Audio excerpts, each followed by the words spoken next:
Ladies and gentlemen, we finally got the news a lot of people have been waiting for. Because according to this narrative, Ilhan Omar's time in the United States is coming to an end, and not a moment too soon.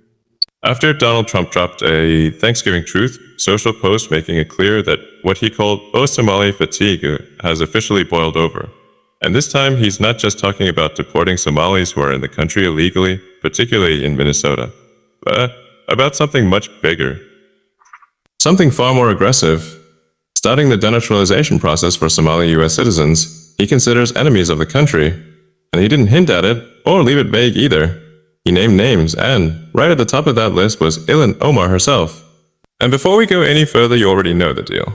Like the video, subscribe to the channel, and definitely watch this one all the way through, because it matters, and to understand why this blew up the way it did, you have to start with the clip that reignited everything.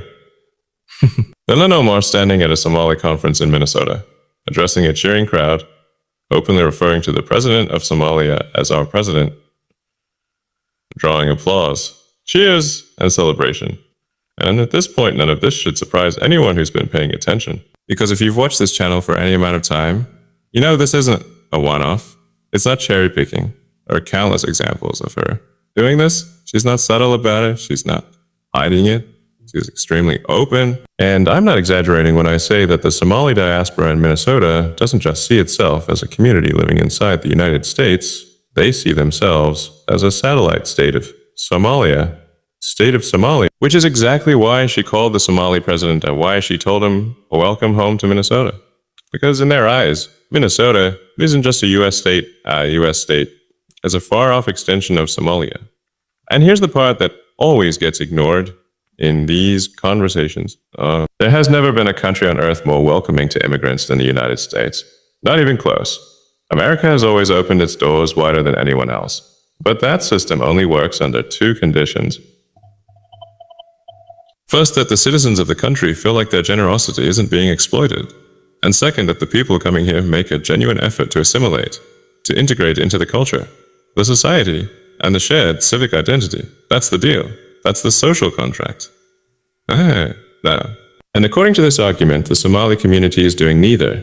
Instead of assimilating, they're demanding that the existing residents of Minneapolis adapt to them, to their culture, their norms, their way of life, while at the same time allegedly scamming taxpayers out of billions of dollars through programs that were meant to help the children of Minnesota, not to be exploited by tightly organized community networks, which means from this perspective, they're failing on both fronts. They're not integrating into American society, and they're not respecting the systems that made their relocation possible in the first place. And the easiest way to understand this frustration is to think of immigration like leaving a candy bowl out on Halloween. It only works if everyone follows the take two pieces rule, because the moment someone dumps the entire bowl into their bag, the system collapses for everyone else. And that frustration is what's driving this entire narrative. Because Ilhan Omar isn't just seen here as a politician who says controversial things. She's viewed as a symbol, the political face of a community that in this telling refuses to assimilate while openly signaling loyalty to a foreign nation. Which is why this clip matters so much because it's not just about one sentence at one conference.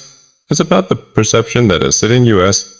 Congresswoman is openly declaring allegiance elsewhere, doing it confidently, publicly, and without fear of consequences. And that's exactly why Trump's post hit the way it did.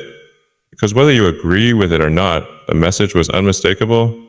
This isn't just about illegal immigration anymore. It's about loyalty, it's about citizenship, it's about who America is actually for. And by calling out Ilhan Omar by name, the line was drawn. And the reaction tells you everything you need to know. Supporters see it as long overdue accountability. Critics see it as authoritarian overreach. The media frames it as chaos as usual.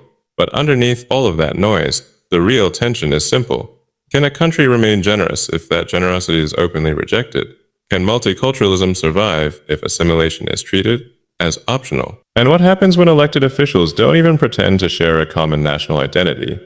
Because those are the questions sitting underneath this entire controversy. And whether or not anything ever actually comes of Trump's statement, The fact that this conversation is happening at all tells you exactly where the country is headed. Because this isn't just about Ilhan Omar, it isn't just about Somalis in Minnesota. And it definitely isn't just about one viral clip. It's about a system reaching a breaking point. A system that only works when everyone agrees to play by the same rules. And right now, a lot of Americans feel like that agreement is gone.